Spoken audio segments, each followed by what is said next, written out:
From the opinion pages of the Wall Street Journal, this is Free Expression with Gerry Baker. Hello and welcome to Free Expression from the Wall Street Journal. I'm Gerry Baker, editor-at-large of the Journal. If you're not already a subscriber, please, you know where to sign up. Do so wherever you do your podcast listening. This week, it's 6 months to Election Day. The nation's campuses are in uproar. The Republican presidential candidate is in a courtroom, and the incumbent president and Democratic candidate is in a stew of domestic and international crises. Yes, welcome to the 2024 presidential election again. We're going to take a look at the state of the race and the many trends and vectors that will determine the outcome in the next 26 weeks with one of the leading analysts and commentators on our elections. For some time now, opinion polls have suggested a clear and potentially decisive pattern in the race. The two main candidates are neck and neck in the national vote. The Real Clear Politics polling average today, we're recording this on Tuesday, shows Donald Trump on 47%, just 1.5 points up on Joe Biden, who has been closing that gap a little in recent weeks. But in the key swing states, Trump continues to have a small but apparently very significant lead. With the vast majority of states seemingly set to fall one way or the other, there are probably 7 states that will determine the outcome in the Electoral College this year.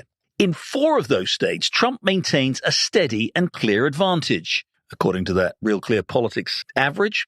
In Arizona, Trump's up by 5 points. In Georgia, he's up by 4.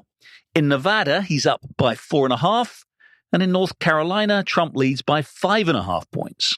In the other 3 states, Trump is also ahead, but by a wafer-thin margin.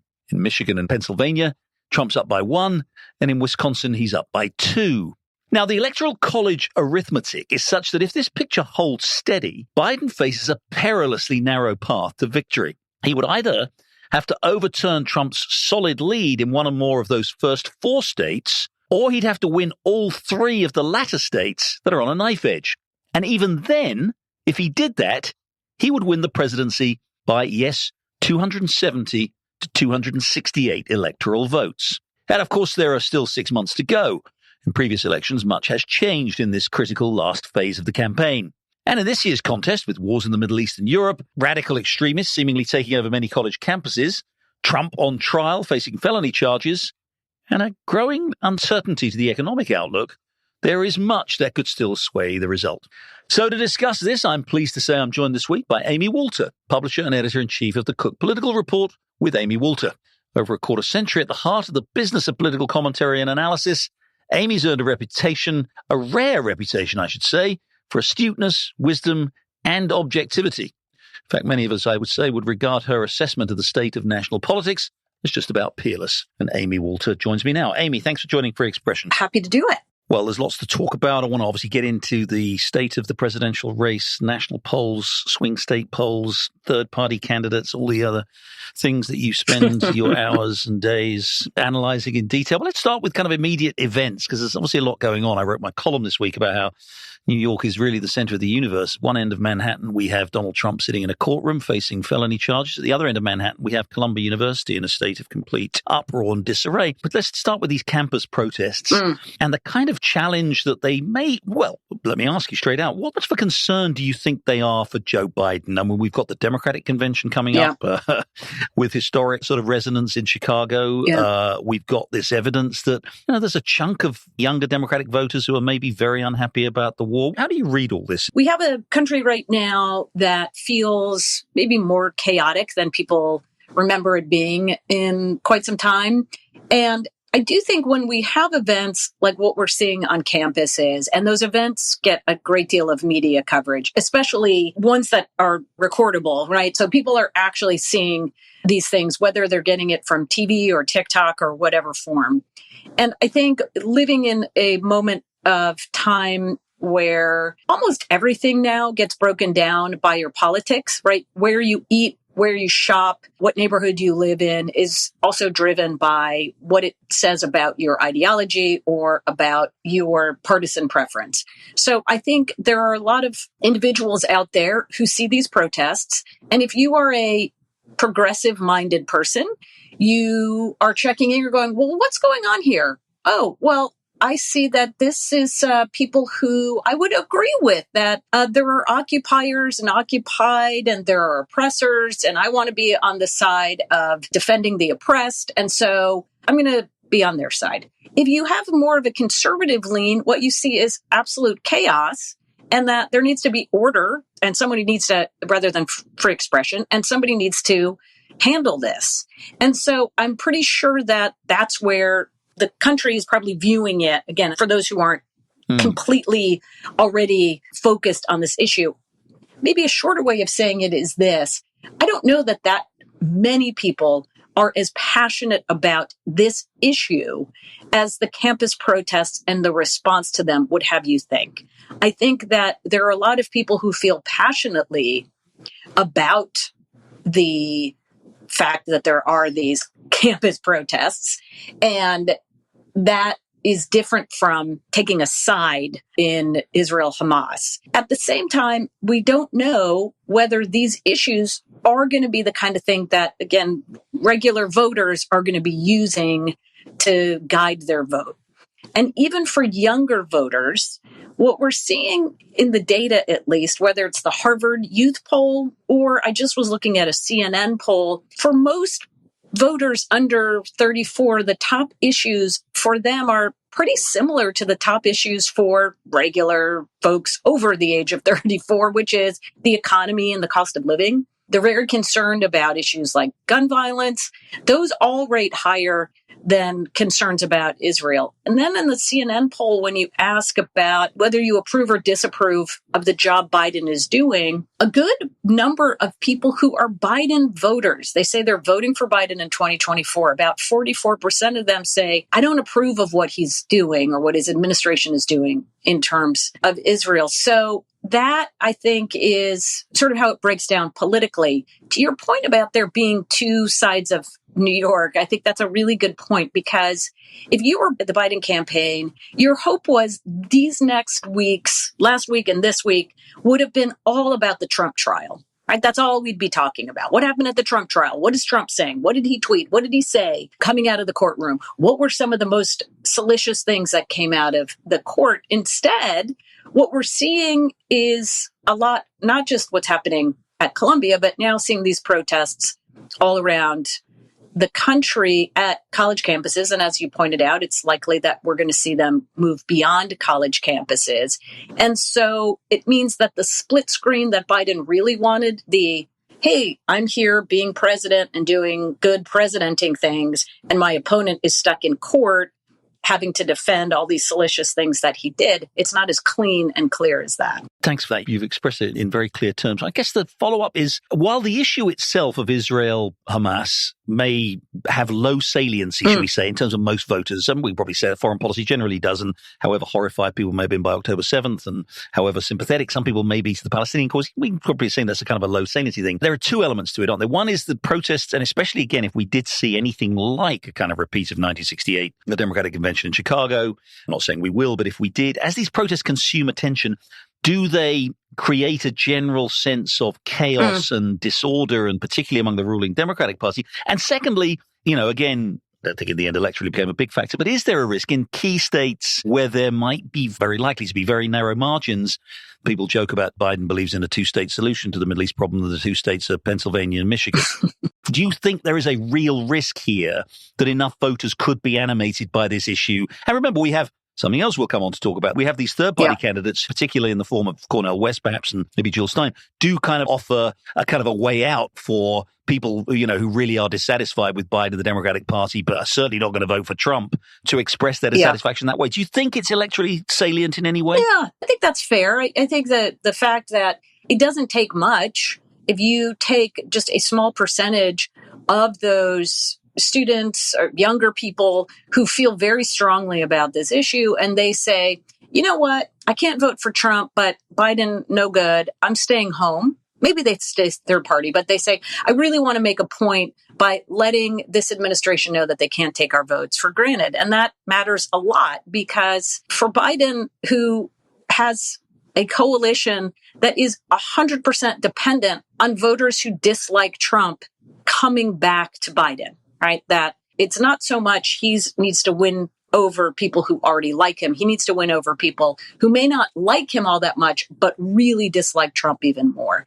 So I do think that matters a lot. As for the chaos issue, I mean, this feels somewhat similar to what we saw, say, in 2020, where you had protests after the killing of George Floyd, and you had peaceful protests, you had not so peaceful protests, and then you had some of these groups talking about things like defunding the police, right? And so if what it looks like is, oh boy, the Democratic Party or progressive-minded people, what they want is for there to be no police. These politically correct areas are so terrified about upsetting people's speech rights that they won't even bring order to this chaos. So I do think there may be something, again, that is able to become apparent later on in the campaign to regular voters who say the Democratic Party maybe stands for something that looks more like they're more willing to accept chaos. And look, it feeds into, and I think Trump has done a pretty good job of connecting this to what is happening at the border, right? You put Democrats in charge, and what you're going to get is things being out of control. And you put me back in office, things are not going to be out of control anymore. And it is harder for Biden to push back on whether it is the border or this because of the need to keep his base from rebelling even more than they have been on some of these topics. All right, let's get into stuff you particularly spend your days poring over, which is the numbers. And so to start with the national picture, it was the case, and certainly until a week or so ago, sort of the general narrative was, while Trump had seemed to open up a little bit of a lead in the national poll, and by the way, I'll preface all of these remarks by saying polling is, highly unreliable at the best of times, and we're more than 6 months out still from the election, so people can take it or leave it. You look at polls, we all look at polls, we all use them to form our assessment of where the race is. So going back to the end of last year, actually, Trump seemed to have a small lead in the national polling. I'm use the Real Clear Politics average, or you can use 538 or your own numbers or whatever. There was a sort of small 3 point lead. That seemed to close over the last couple of months. People ascribed it to various things, maybe the consolidation of the race as the two candidates both emerged victorious from their primaries. Maybe it was something to do with Biden's State of the Union, whatever. And the two candidates are now, pretty well neck and neck again in the polls. Maybe a couple of last national polls of Trump seems to have opened up a little bit of a small lead. And again, we're going to come on to talk about the really important stuff in terms of the outcome of the election, which is the swing states. But where do you see the kind of national picture right now? What has happened? What's the state of the race? Yeah, I do think that this race is, at the national level, one that is basically tied, which is not great news for Biden, because if you look at just, let's say, the last election, where Biden took 51% of the vote, that didn't translate to 51% in those swing states. In some, he got 50, and others, he wins with a little over 49%. So tying at the national level sounds a lot better than losing at the national level. But what he's got to be able to do to win re-election is to show that he's been able to get back the level of support he had in 2020, especially among independent voters, which right now, at least in a couple of polls that I've been looking at recently, Trump's still leading among independent voters. And where Latino voters go is going to be critical. I think part of the reason the numbers got closer in these last couple of weeks is a lot of Democratic-leaning voters who had been hoping that there would be another candidate, not Joe Biden, but maybe another Democrat was going to come sweep in, or couldn't quite wrap their heads around the fact that this really was going to be a rematch. I think they've now resigned themselves to that fact. So they're just kind of getting back in line. So the next group of voters that Biden needs to get back are those ones that they don't really line up as pure Democrats, but they have lined up against Trump in the past. And again, I think the challenge for the Biden campaign is, if this is an election about the policy, who do you think will do a better job on the economy? Who would do a better job on immigration? What about the war in the Middle East? Biden's going to lose on that score. If it is, what do you think about Donald Trump, the person? Let's make it much more about his unflattering personality, his style, behavior, the things that are coming out in the trial as well, that's where Biden has an opportunity to reorient those swing voters away from Trump, or at least away from making it just purely a referendum on Biden. We're going to take a short break there, but when we come back, I'll have more with Amy Walter of the Cook Political Report. We're talking about, of course, the presidential election. Stay with us. You're listening to Free Expression with Gerry Baker. Don't forget, you can listen to the latest episode anytime on your smart speaker. Just say, play the Opinion Free Expression podcast. Now, back to Gerry Baker. I'm back with Amy Walter, publisher and editor-in-chief of the Cook Report with Amy Walter. We're talking about the presidential election. All right, so let's look at the battleground, because as you say, there has now been a pretty well-established pattern of a distinction between where the national race is and where the race comes out in the key swing states. We know Trump lost the popular vote in 2016 and won the election nonetheless because of the swing state, because of the advantage they have in the Electoral College. He lost by a pretty wide margin in the popular vote, certainly by recent historical standards, more than 4 percentage points, but came, as we know, within 44,000 votes in 4 key swing states of still pulling it off a victory even there. Again, it is once again about the swing states, and in particular about this potential divergent behavior of the swing states from the national vote. I read out in my introduction list of 7 states. Do you agree that the battleground is probably those 7 states, Arizona, Georgia, Nevada, North Carolina, Wisconsin, Michigan, and Pennsylvania? Do you think there's anything we might be overlooking, or is that really the battleground? That sure feels like, I think it's more likely than not that list will actually narrow rather than expand. Right. And that you may see some of these states become a harder lift for Biden, especially North Carolina is already a bit of a stretch. Yeah. Georgia is going to be, I think, another hard one. You sort of go back, I don't know, even back to 2012. And the theory of the case from Democrats was that, look, Democrats are going to win presidential elections for the foreseeable future because they've put together this multi-ethnic, multiracial coalition that, quite frankly, that's where the population is. And unless the Republicans can find a way to win over those voters, they can't win. And here we are now in 2024, where Trump is pulling in a decent share of Latino voters. It kind of goes all over the map. But let's say even he gets up to where George W. Bush was, somewhere in the low 40%. And they are now a bigger percent of the electorate than they were in 2004. But it also means that Joe Biden's path, instead of being in those swing states with a significant Latino and Black population, that he wins because he holds on to those states with a lot of white voters, like Wisconsin and Pennsylvania, right? And Michigan. Yeah. Every candidate has to figure out, okay, how do I build my coalition? And can Biden swap out, say, he does a little bit worse among even like Black voters in Detroit or Milwaukee, but makes up for that with stronger showing in the suburbs around Milwaukee or around Grand Rapids, Michigan. Just very quickly before I come on to the detail of that, some people have suggested that maybe Florida, which has been seemingly trending pretty solidly red in the last few elections, and certainly in the last gubernatorial election, which DeSantis won in a landslide, as we know. But maybe because of the saliency, the fact that the abortion issue is going to be on the ballot there, that may drag that back into competitive status. Just quickly, how do you see Florida? I don't know that that is enough to bring it back because, as I said, I think that the issue of abortion is one where a voter can pick on a ballot initiative to support abortion rights, but then still go for Trump, right? When everything is wrapped up in a candidate, right? You will have more access or less access to abortion based on who you're voting for.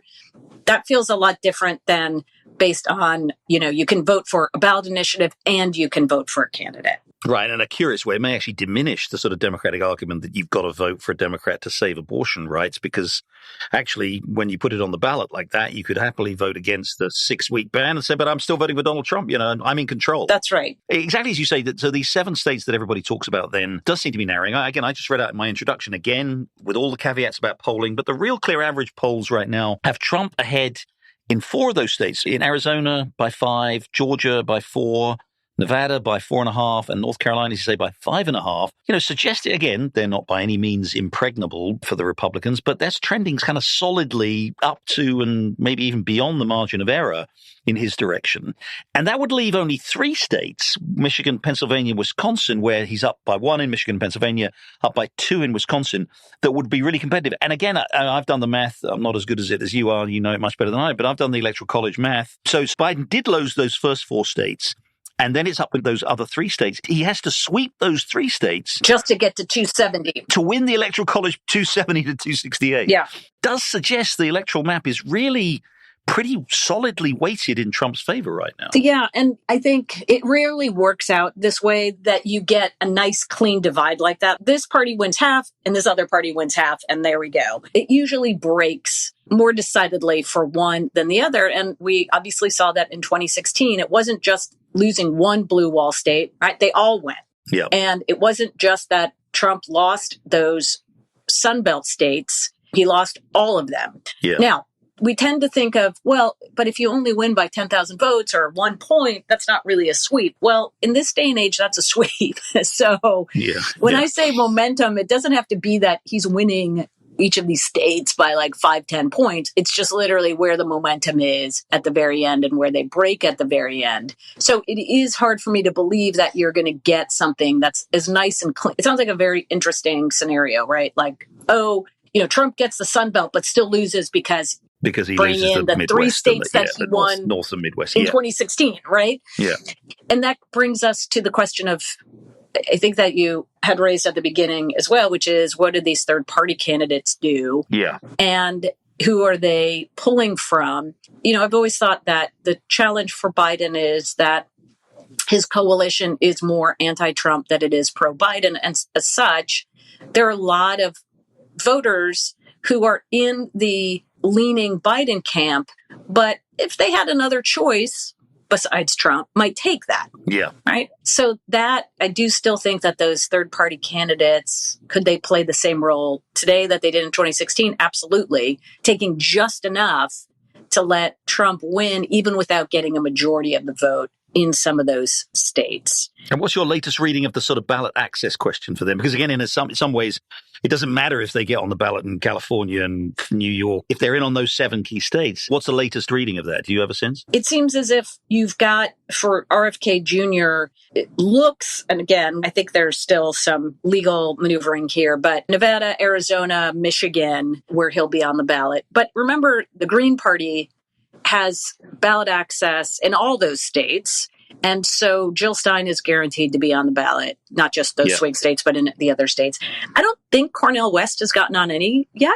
I don't know if he'll have the money to get on any of those states. But the real question in my mind in these swing states like Arizona and Nevada is, how many of the voters who showed up to vote in 2020 but didn't show up in 2022 come back to the polls in 24 and pull the lever for Trump? Now, they might have voted for Biden last time. And we look at a place like Nevada, where the Latino vote in Nevada in 2022 didn't really change much from where it was in 2020. Democrats didn't do any better, but they didn't do any worse. And I think there were a lot of Democrats who saw that as hopeful, right? Okay, maybe this was this one-time thing. It was just a weird election and Trump and the pandemic. And once we get in the presidential year, we're going to turn out a whole bunch of people who will be more open to Democrats.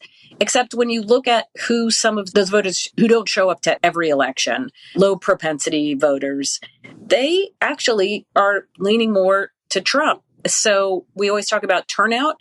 So it's not just about who turns out. It's not just, is it a higher Latino turnout, a higher Black turnout, a higher white turnout, college educated, not college educated. Another factor will be, how often do you actually vote? How committed are you? What kind of voter are you? And Democrats are doing better with those who show up election after election.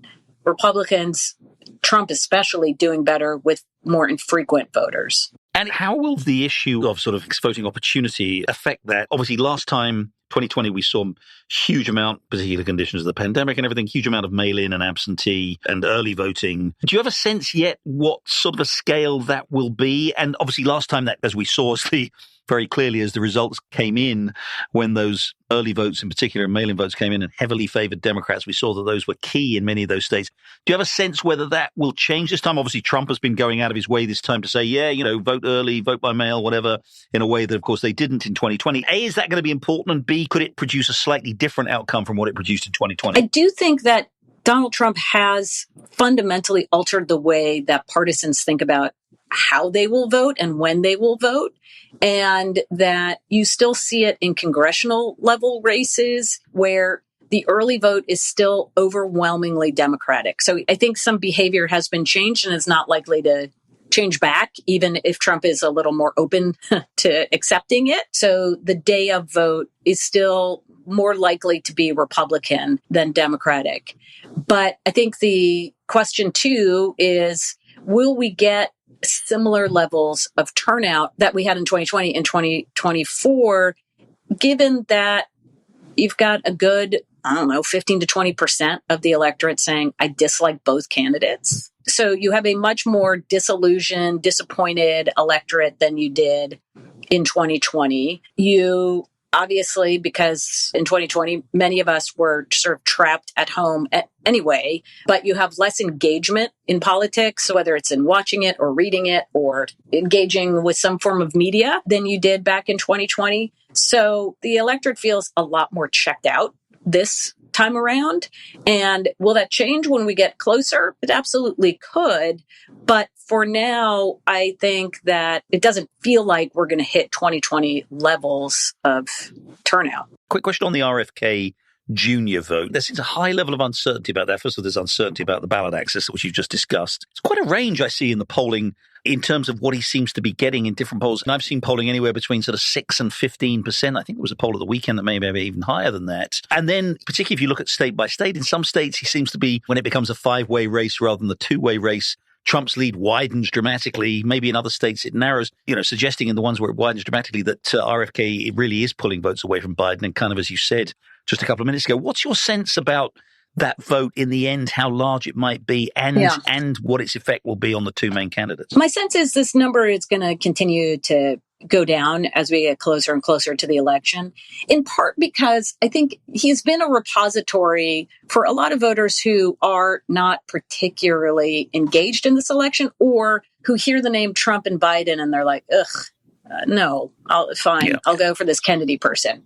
Yeah. To me, the biggest challenge that Kennedy has, besides the ballot access issue, is that I don't really know what his message is, other than he's anti-establishment and anti-sort of vaccine mandate. Now, there is a portion, as we know, of the electorate that finds this anti-establishment thing very appealing. And quite frankly, that's Trump's appeal as well, that he's the outsider, that he's going to take on the sacred cows, et cetera, et cetera. And so there's this part of you that says, well, an anti-establishment candidate who also happens to be getting a whole lot of media attention from people in the Trump-like orbit, like Glenn Beck and Steve Bannon, that's going to hurt Trump. But I don't know that that's who's sitting in that category right now. Again, I don't know if people know a lot about him other than a last name that sounds familiar, and that they are, again, sort of parking themselves there until they feel like either they make their ultimate choice between the top two candidates or they decide they're going to stay home. And the message to bring them in, besides anti-establishment, is what, right? Like, I don't really know what RFK Jr., what is his plan? What is his position on Israel? What is his position on abortion? He's going to spend his entire time reopening the investigations into his father's and uncle's assassinations. I think there's going to be a lot of that. But, Correct. Yeah. Anyway, Amy, look, final question. This has been great. So again, as I said at the beginning, we're 6 months out. A lot can happen. I was just looking back at this stage, in 1988, it was President Michael Dukakis. At this stage, in the summer of 1992, it was President Ross Perot. John Kerry was ahead of George W. Bush. This stage in 2000. Well, of course, in 2016, Hillary Clinton was ahead by like 10 points. Yeah. And Biden was ahead of Trump all the way through 2020, and it ended up being close, at least in electoral college terms. So, but I'm not going to ask you, obviously, what's going to happen given all the conditions. But given that historical background, what are the things that could change the race between now and November 8th? Sorry, it's November 5th. I don't want people to go out and vote on November 8th. Sorry. He was suppressing the vote. He told them it was November 8th. But it's the 5th. November 5th. First Tuesday in November, everybody. First Tuesday in November. So I'm looking at a number of types of voters. There are those so-called double haters, right? The voters who dislike both. Where do they break? How big is that group of voters as we get closer to the election? Is something going to meaningfully change between now and November in terms of people's feelings of economic stability or optimism?